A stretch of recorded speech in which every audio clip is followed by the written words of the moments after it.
लगता है सरकार सुनेगी? चार सुननी पड़ेगी सरकार को, सुननी ही पड़ेगी सरकार को। सरकार को सुनाने के लिए तुम बैठे हैं जयपुर के अंदर लंबे टाइम से। पुलिस का हमेशा होता है कि डराने का कोशिश करती है पुलिस, और पुलिस ने जिस तरह के व्यवहार किया वो ठीक नहीं है। तो इस सरकार का निकम्मापन है, सरकार नकारा निकम्मी है, और सरकार को भी चुनौती देते हैं कि समय रहते इनकी मांग मान ले।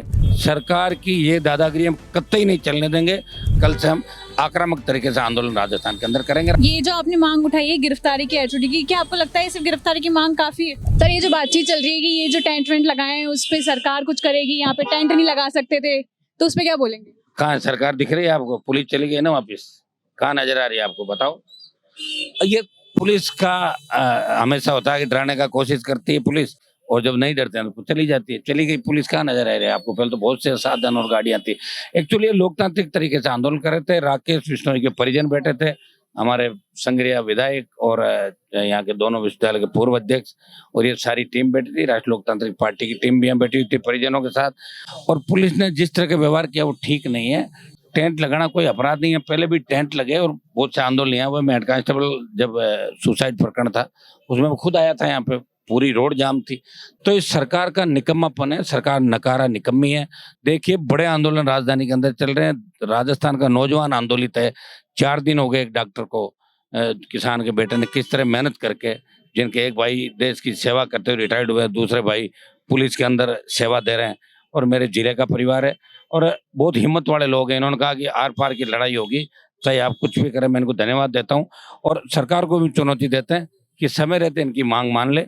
मैं जार्ड के हमारे अध्यक्ष जो बैठे हैं यहाँ पे, इनको भी धन्यवाद दूंगा। जोधपुर, जयपुर, तमाम जो डॉक्टर्स की एसोसिएशन है, इनकी रेजिडेंट है, ये कल से आज रात को बात करके, और कल से ये भी इसके अंदर हड़ताल के अंदर आएंगे। हमारा मकसद सरकार सरकारी तंत्र को फेल करना, हमारा मकसद राकेश के परिवार को न्याय दिलाना। और अब देखिए, आरएएस का एग्जाम जो हुआ उसमें किस तरह बीजेपी के 40 विधायक, सांसद, मंत्री, प्रदेश अध्यक्ष, किस तरह उनकी फजीती हुई। सरकार में किस तरह का आपसी खींचतान है, विधायकों में भारी आक्रोश है। और डेट नहीं बढ़ाई भजनलाल जी ने, फर्स्ट ग्रेड की नहीं बढ़ाई। एसआई भर्ती आ रहे हैं, इसको लेकर 55 दिन जमा आंदोलन कर रहे हैं। राकेश की बॉडी 4 दिन से पड़ी है, सब लोग भीग रहे हैं, परेशान हो रहे हैं, बीमार हो रहे हैं। सरकार को शुद्ध लेनी चाहिए। सरकार की ये दादागिरी हम कतई नहीं चलने देंगे। अब हम सब मामलों को लेकर शीघ्र ही दिल्ली कूच का कार्यक्रम कर रहे हैं, जब हम प्रधानमंत्री आवास को घेरेंगे आने वाले दिनों के अंदर। पहले हमने समय मांगा है, मिल जाता तो ठीक है, नहीं तो फिर दूसरे तरीके से हम समय लेंगे। तो ये जो आपने मांग उठाई है गिरफ्तारी की एचओडी की, क्या आपको लगता है सिर्फ गिरफ्तारी की मांग काफी है?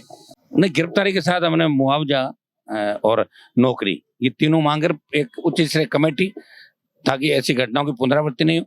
ये गुरु शिष्य के अंदर देखिए, जो प्रोफेसर इनके होंगे वही इनको पढ़ाएंगे, वही पीजी के बाद सारा एमबीबीएस के बाद जो पीजी होती है या एमडी का कोर्स जो भी होता है, उसमें प्रोफेसरों का अच्छा रहता है। एक परिवार की तरह ये लोग रहते हैं, एक दूसरे को सपोर्ट करते हैं। लेकिन इस तरह के जो अपवाद होते हैं, इससे गुरु शिष्यों के बीच भी तनाव उत्पन्न हो जाता है। तो बच्चे भी अभी तक इसलिए आंदोलन नहीं कर रहे थे, ये एमबीबीएस और रेजिडेंट, कि सामने प्रोफेसर मेडिकल का था। और इसके दूसरा होता तो ये कभी के मैदान के अंदर आ जाते। मैं इनको धन्यवाद दूंगा कि इन्होंने सारे ये ग्रुप छोड़ के अब ये निर्णय किया है कि हम राकेश के परिजनों को न्याय दिलाएं। कल से हम आक्रामक तरीके से आंदोलन राजस्थान के अंदर करेंगे। आरएलपी और तमाम ये संगठन यहाँ बैठे हैं, कांग्रेस के विधायक भी यहाँ बैठे हैं, हमारे ये जो दोनों छोटे पूर्व अध्यक्ष ये बैठे हैं, इन सबका भी धन्यवाद। पूरे आरएलपी परिवार, विश्नोई समाज, जितने भी समाज यहाँ पाए, तो सबको इस बात का धन्यवाद दूंगा कि 4 दिन से राकेश के परिवार को न्याय दिलाने के लिए ये यहाँ भीगते हुए बैठे हैं। और आगे भी जितनी भी आवश्यकता पड़ेगी, इस आंदोलन को कितना ही बड़ा करना पड़े, परिजनों की इच्छा अनुसार हम इनके साथ खड़े हैं।